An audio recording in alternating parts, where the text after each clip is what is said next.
Hello friends, कैसे हो आप सभी लोग। जैसा कि आपको पता है कि हम कैलेंडर पढ़ रहे हैं, तो आज हम आगे बढ़ने से पहले कुछ क्वेश्चन डिस्कस करेंगे। उसके बाद जो भी कॉन्सेप्ट आज हम सीखेंगे वो हम क्वेश्चन के थ्रू सीखेंगे।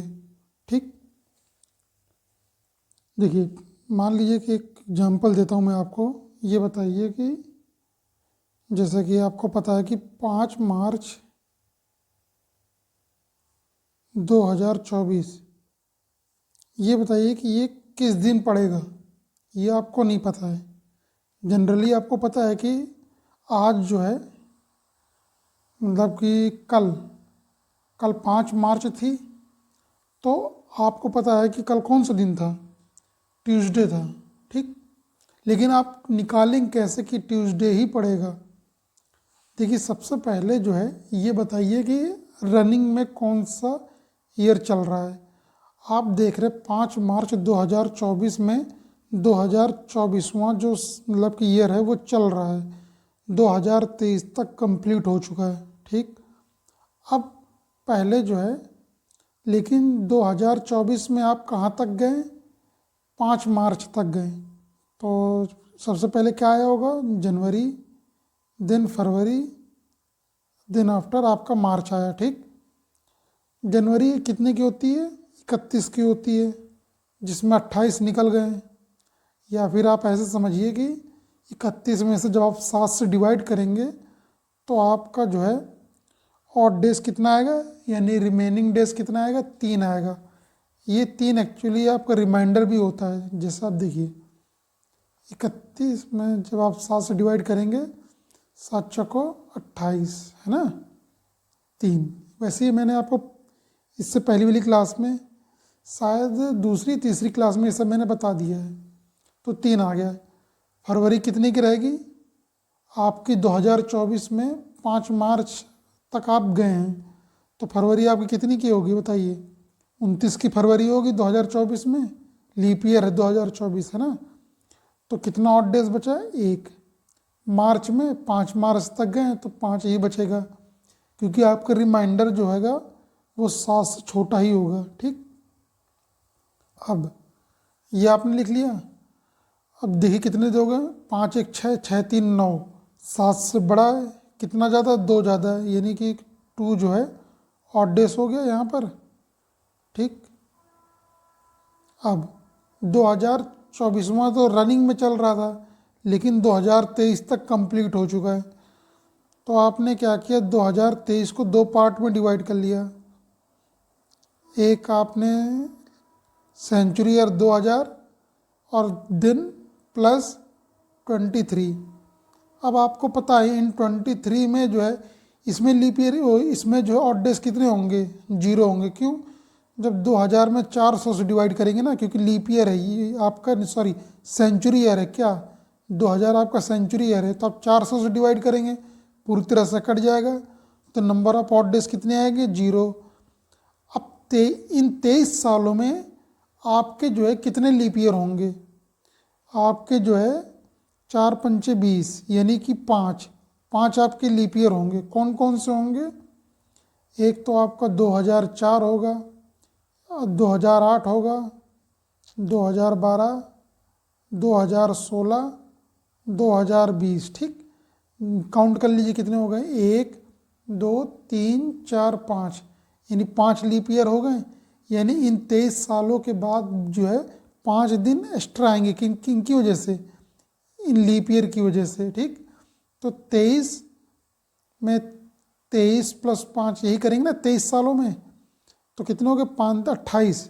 और इसमें भी ऑड डेज कितने हो गए, 0 हो गए। भाई 28 में 7 से डिवाइड करें पूरी तरह से कट जाएगा, रिमाइंडर 0 आएगा आपका, यानी कि लीप ऑड डेज कितने हो गए, 0। इन तीनों को जोड़ लीजिए, 2 + 0 + ये 0, कितना आया, नेट आपका 2 + ऑड डेज आ गया। ठीक, तो इसका मतलब दूसरा दिन, आपका पहला दिन क्या था, जो है मंडे था, तो दूसरा दिन क्या होगा, ट्यूसडे। देखिए आ गया ना आंसर। ठीक, अब दूसरा एग्जाम्पल लीजिए, 28 फरवरी। ठीक, 28 फरवरी 2024, 24 ये किस डेट में पड़ेगा, ये बताइए। देखिए कैसे निकालेंगे। आपको पता है कि 2024 रनिंग में चल रहा है, लेकिन 2023 तक कंप्लीट हो चुका है। ठीक, 2023 तक कंप्लीट हो चुका है, यानी कि 2023 को आप कैसे लिखेंगे, 2000 प्लस 23। इन 2000 में नंबर ऑफ ऑड डेज कितने होंगे, 0। इन 23 सालों में जो है आपके 5 लीप ईयर भी पड़ेंगे, यानी 5 एक्सेसिव डेज भी आएंगे। 23 प्लस 5, ये 5 किसकी वजह से हुआ, लीप ईयर की वजह से। कौन कौन से, 4 4 8 12 16 20। ठीक, 5 हो गए टोटल। कितना आ गया ये, 28। इन 28 में भी नंबर ऑफ ऑड डेज कितने हो गए, 0। लेकिन यहाँ पर देखिए कितने नंबर ऑफ ऑड डेज होंगे, जनवरी फरवरी तक आप गए। ठीक, जनवरी में कितने हो गए आपके, 3। फरवरी 28 तक गए, 0। यानी कि टोटल आपका नेट ऑड डेज कितना आ गया,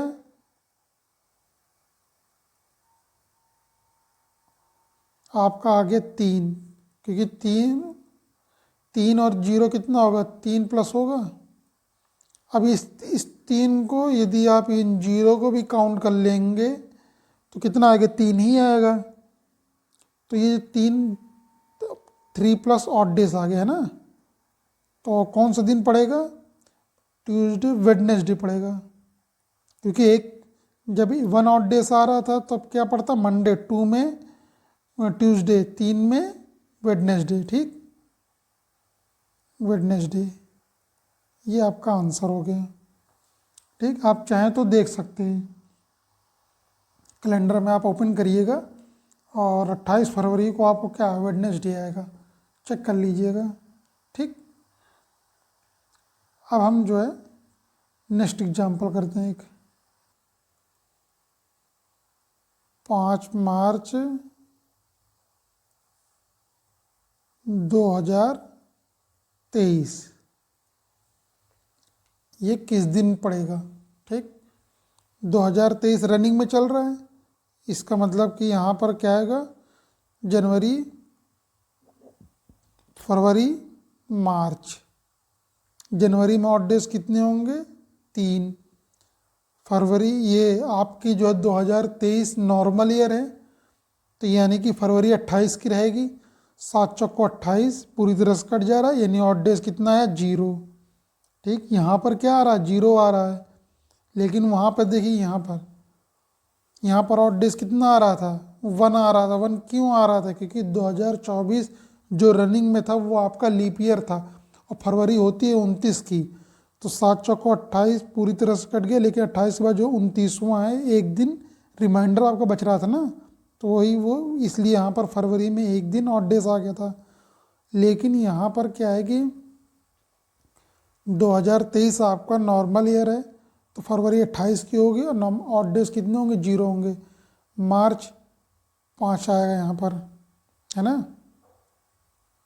अब 2022 लेंगे ना, क्योंकि आपने ये जो तीनों लिखे हैं, जनवरी फरवरी मार्च, ये आपने 23 के लिखे हैं, तो आपको यहाँ पर कितने 2022 तक जाएंगे ना। इनको 2 पार्ट में डिवाइड कर लीजिए।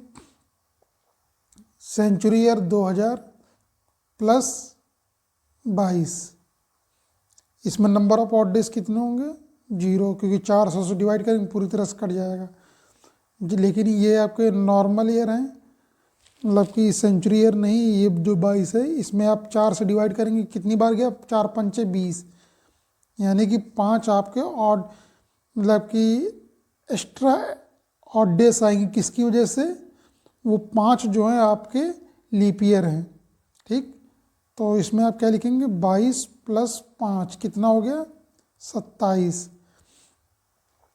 27 का मतलब कि आपका 6 प्लस ऑड डेज आ गए, यानी कि 6 एक्स्ट्रा दिन आ गए। देखिए 7 डिवाइडेड बाई 27, 7 त्रिक 21, कितना बचा, 6 बचा ना, 6 आपका बचा। तो यानी कि 6 प्लस हैं, प्लस का मतलब कि 6 दिन या तो आप आगे जाइए, या फिर आप इसको ये भी कह सकते थे एक दिन आप बैक में जाइए।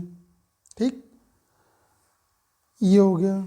अब यहाँ पर देखिए कितने ऑड डेज हो गए, 5 3 8,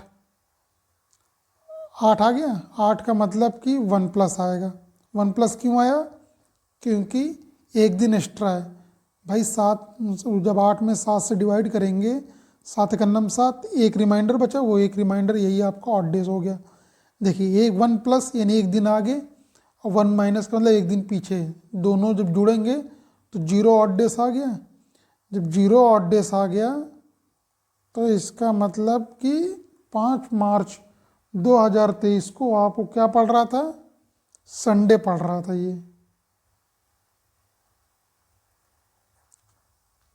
ठीक, आगे देखिए। नॉर्मली क्या होता है कि जो आपका नॉर्मल ईयर होता है वो या तो 6 साल में रिपीट करेगा या फिर 11 साल में करेगा, है ना। लेकिन जो आपका लीप ईयर होता है वो आपका जो है 28 साल में रिपीट करेगा। ठीक, जैसे अब ये पता कैसे लगेगा? देखिए मान लीजिए आपको कोई सा भी साल दिया हुआ, ठीक, ईयर दिया हुआ, हम उसमें 4 से डिवाइड करेंगे।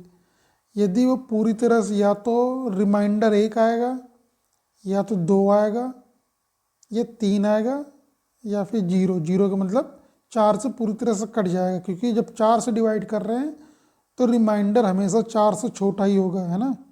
ठीक, जब आपका रिमाइंडर 1 आएगा तो आप वो जो नॉर्मल ईयर जो है वो 6 साल बाद रिपीट करेगा अपने आप को।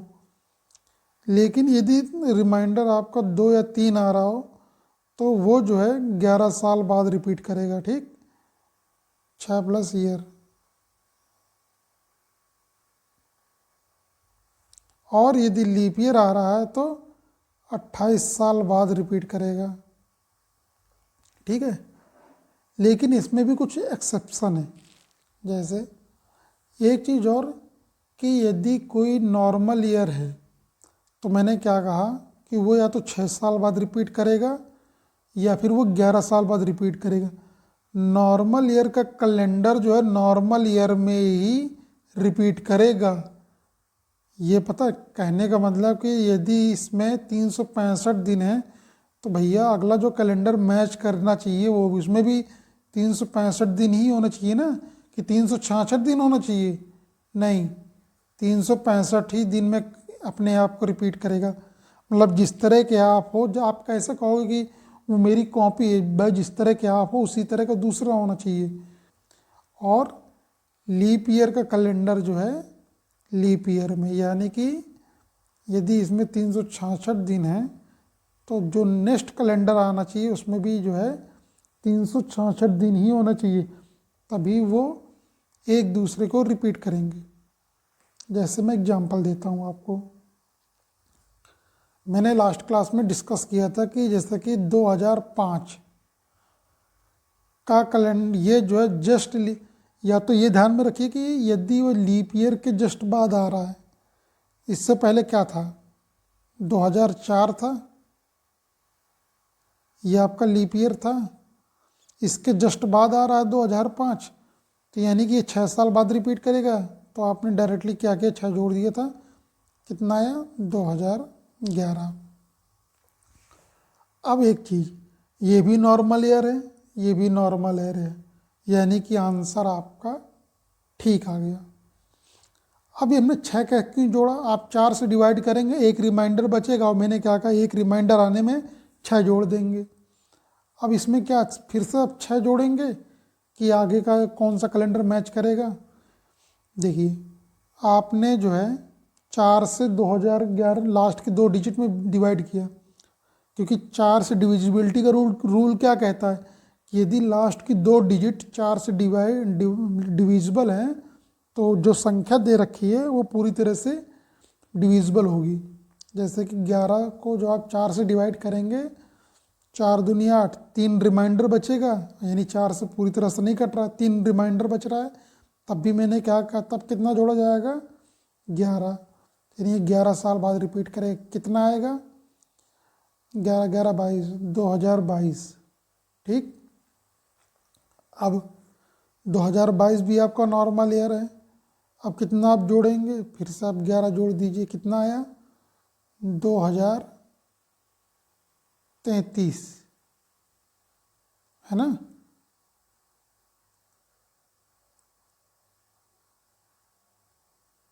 2033 में कैलेंडर अपने आप को रिपीट करेगा। लेकिन अब मैं आपको जो है अपवाद बताता हूँ, अपवाद कैसे आएगा। देखिए, ये जो ट्रिक है 6 11 की या फिर 28 जोड़ने की, वो तभी लागू होगी जब आप जो है सेम सेंचुरी ईयर में आप मूव कर रहे हैं। जैसे कि ये कौन सी सेंचुरी चल रही थी, 21वीं सदी में चल रहे थे आप, है ना। लेकिन जब आप इससे पहले वाली मूव कर जाएंगे, 20वीं सदी में मूव करेंगे या उससे आगे वाली मूव कर जाएंगे, तो ये आपका जो ट्रिक है वो फेल कर जाएगी। लेकिन अब आपको कुछ क्वेश्चन दिखाता हूँ। जैसे कि पता कैसे लगा कि क्या नाम है, ये आपका जो है 11 साल बाद रिपीट कर रहा है 2023 जैसे, है ना। जैसे देखिए यहाँ पे 2023 आया कहीं पे,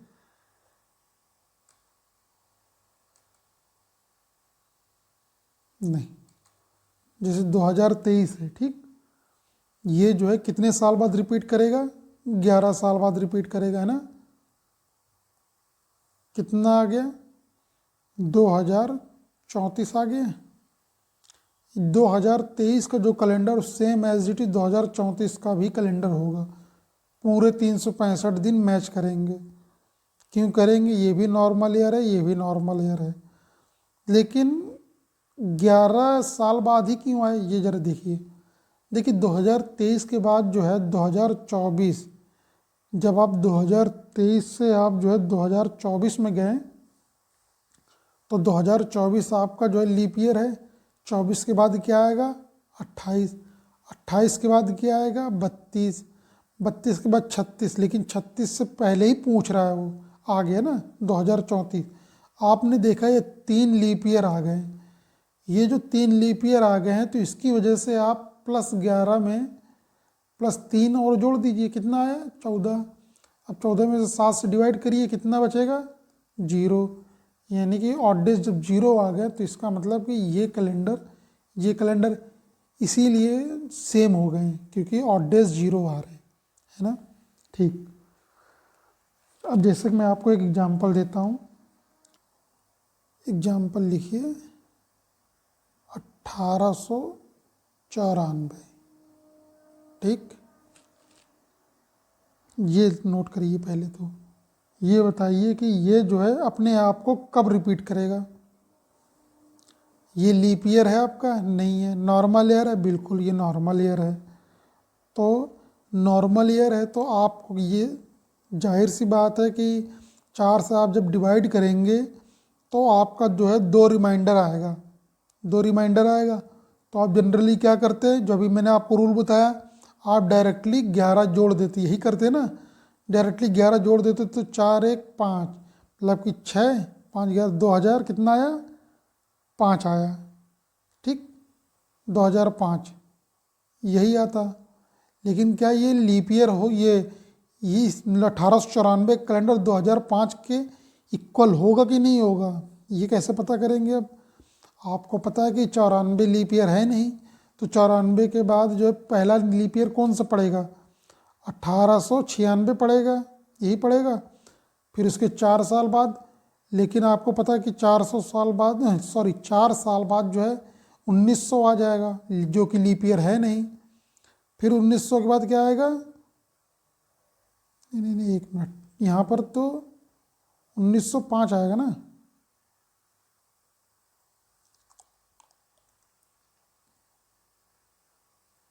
1905 आया, ठीक।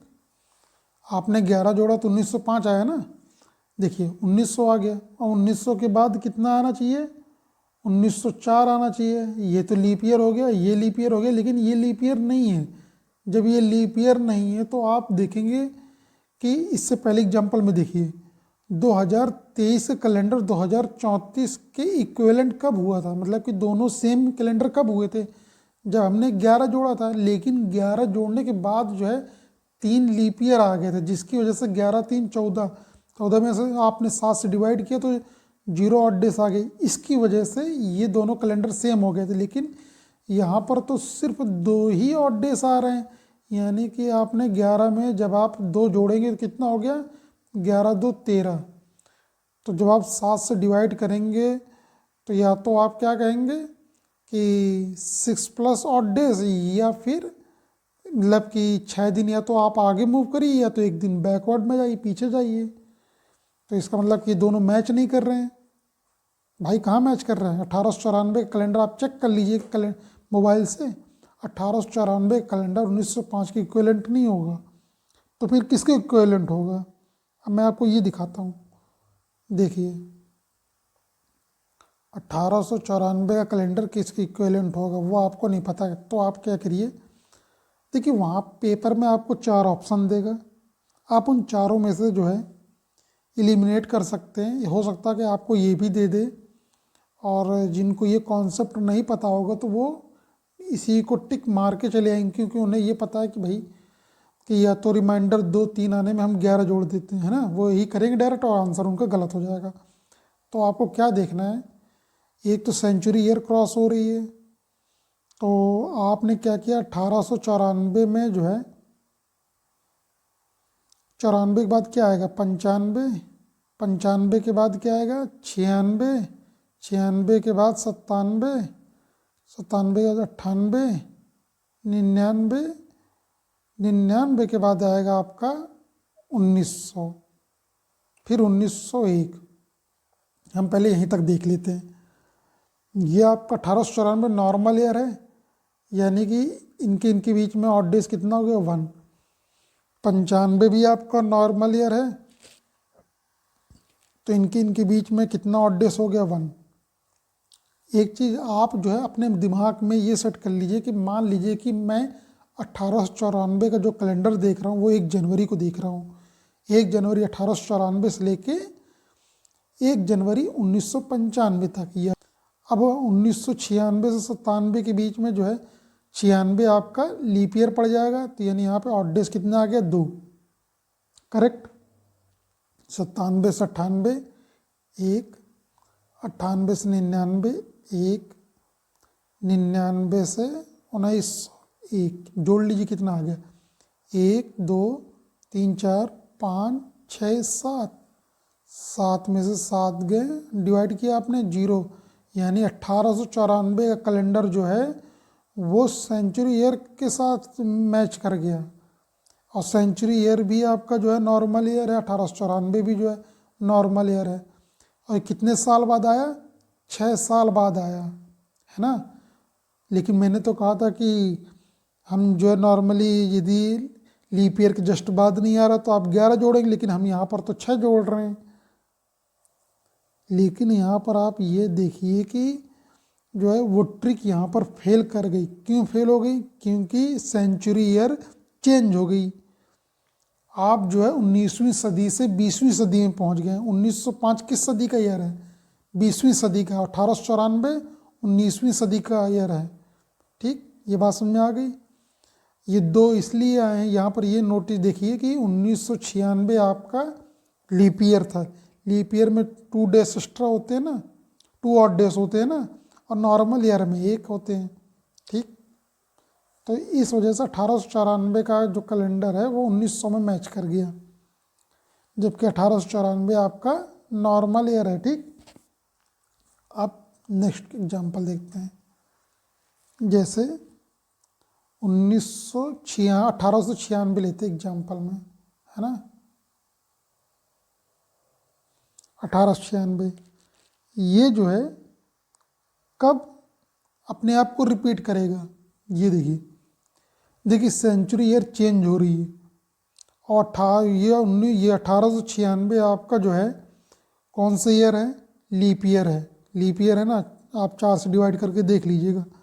सेंचुरी ईयर चेंज हो रही है और लीप ईयर है, तो वो जनरली जो है कैलेंडर अपने आप को 40 साल में जो है रिपीट करता है जनरली। ठीक है, लेकिन जो है यदि वो सेंचुरी ईयर से या तो 10 साल पहले का है, पहले का है, नियर अबाउट, तो वो जो है आपका जो है कितने साल बाद रिपीट कर सकता है, 12 साल बाद भी रिपीट कर सकता है। जैसे अभी आप देखिए,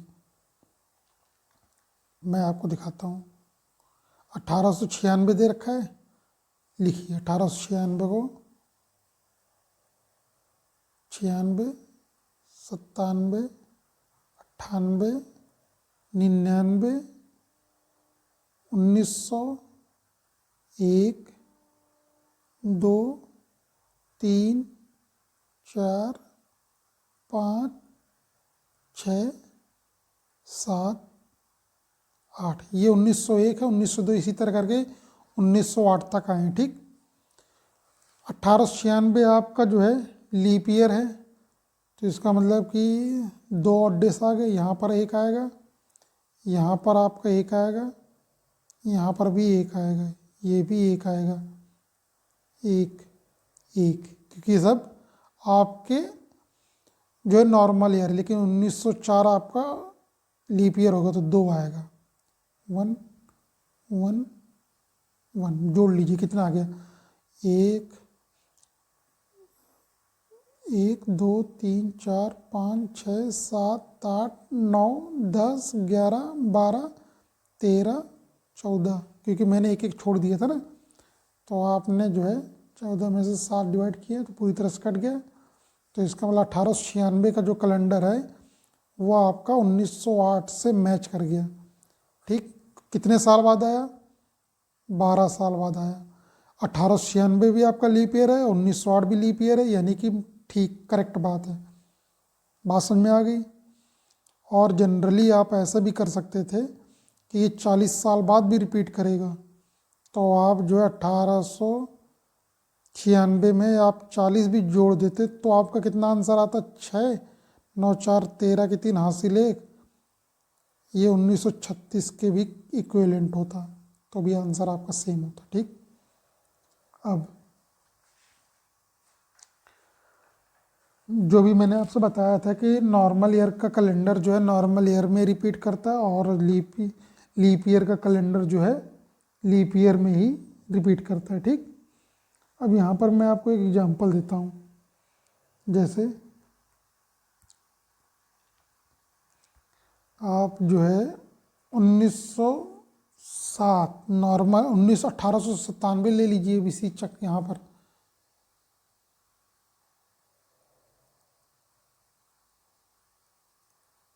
1897 का जो कैलेंडर वो अब कब रिपीट करेगा। ठीक,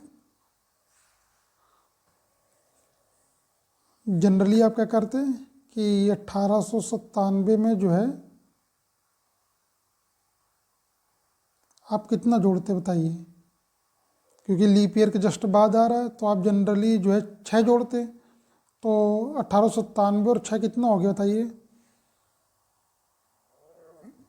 1903 आया। अब देखिए क्या 1903 में जो है 1897 के बाद 1903 के बीच में कोई एक लीप ईयर आ रहा है कि नहीं आ रहा है। यदि एक लीप ईयर आ गया तो काम हमारा बन जाएगा और 1903 से वो मैच कर जाएगा। चलिए देख लेते हैं। 1897 लिखा, 98, 99, 1900, 1901, 1902, 1903। ठीक, देखिए 97 से आप 98 में गए, कितना बचे, ये आपका नॉर्मल ईयर है तो 1 आया, ये भी नॉर्मल ईयर है तो भी 1 आएगा, ये नॉर्मल ईयर है तो भी कितना आएगा, 1 आएगा, है ना। और ये भी आपका नॉर्मल ईयर है तो भी 1 आएगा, नॉर्मल ईयर है तो 1 आया, ये भी नॉर्मल ईयर है तो 1 आया। देखिए कितना है, 1, 2, 3, 4, 5, 6, नहीं होगा, यानी ये मैच नहीं करेगा। क्यों नहीं मैच करेगा, ये क्योंकि ये नंबर ऑफ ऑड डेज 6 आ रहे हैं। यदि एक भी इनके बीच में लीप ईयर होता तो ये मैच कर जाता। तो हम आगे मूव करेंगे। 1903 के बाद क्या आएगा, 4, 5, 6, 7, 8। देखिए 6, 7,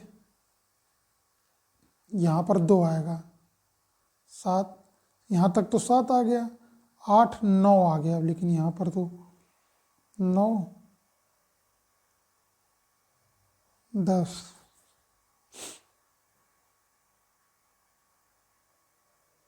11 12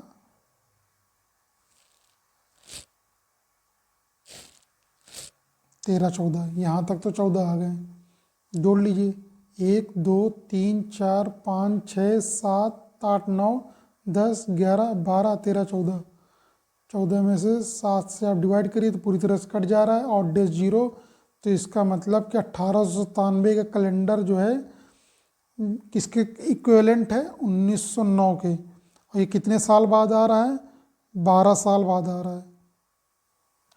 तो अब आपने क्या देखा कि 1897 का कैलेंडर जो है 12 साल बाद रिपीट कर रहा है, यदि वो आपका क्या सेंचुरी ईयर यदि चेंज हो रही है, क्योंकि ये सेंचुरी ईयर ये दूसरे में पड़ रहा है, ये आपके जैसे 19वीं सदी का है और ये 20वीं सदी का है ना, तो आपने 12 जोड़ा। ठीक, ये बात आपको ध्यान रखनी है।